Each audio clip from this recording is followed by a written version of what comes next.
একেবারে সহজ, খুবই মজার একটা রেসিপি দেখে নিন। তো এখানে কিছু চিকেন কুচি নিয়েছি, আর চিকেন কুচির পরিমাণ বুঝে স্বাদ অনুযায়ী মশলা অ্যাড করে নিতে হবে। তো আমি দিয়ে দিলাম আমার স্বাদ মতো হলুদের গুঁড়া, মরিচের গুঁড়া, লবণ, জিরা গুঁড়া, গরম মশলা গুঁড়া, আদা রসুন বাটা, সয়া সস একসাথে মিশিয়ে অল্প তেলে ভেজে নেব। যেহেতু হাড় ছাড়া মাংস, আবার কুচি করা, সেদ্ধ হতে একেবারেই সময় লাগে না। আর তেলটা যেহেতু বেশি পড়ে গেছে, তাই আমি তেলটা তুলে নিয়েছি। এবার দিয়ে দিলাম পেঁয়াজ কুচি, কাঁচামরিচ কুচি, ধনেপাতা কুচি একসাথে মিশিয়ে নামিয়ে নেব। পুদিনা পাতা থাকলে পুদিনা পাতা কুচি দিয়ে নেবেন, এ জাতীয় খাবারে পুদিনা পাতা কুচিটা বেশ ভালো লাগে। দিয়ে দেব টমেটো সস 1 টেবিল চামচ। আর যেহেতু ঝালটা কম মনে হয়েছে, তাই আমি এখানে আরেকটু লাল মরিচের গুঁড়া দিয়ে নেব। ঝালটা যে যেমন পছন্দ করেন তেমন দিয়ে নিতে হবে। একসাথে মিশিয়ে নামিয়ে নেব। একটা ডিম নিয়েছি, সাথে দিয়ে দেব লবণ, লাল মরিচের গুঁড়া আর গরম মশলা গুঁড়া একসাথে ফেটিয়ে নেব।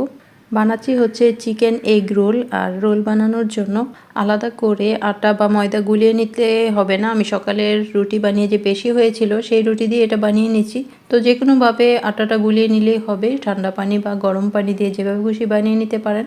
আর সকালবেলা যদি রুটি বানিয়ে বেশি হয়, সেই রুটি দিয়েও এই রোলটা বানিয়ে নিতে পারেন, কারণ ভেতরের কিমাটা অসম্ভব মজা হয়। এভাবে রান্না করে দেখবেন। পেঁয়াজটা পরে দিলে এই রোলগুলো খেতে বেশি মজা হয়।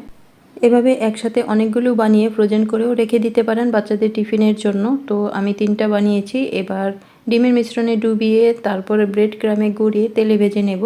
চুলার জালটা মিডিয়াম লোতে রেখে উপরটা মচমচে করে নামাতে হবে।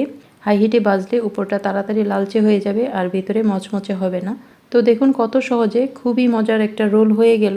তো সকালের বেঁচে যাওয়া আটা দিয়ে বা রুটি দিয়ে এই রোলটা বানিয়ে নিতে পারেন। ভালো থাকুন। একেবারে সহজ উপায়ে ঘরোয়া রান্না দেখতে সাথেই থাকুন। আল্লাহ হাফেজ।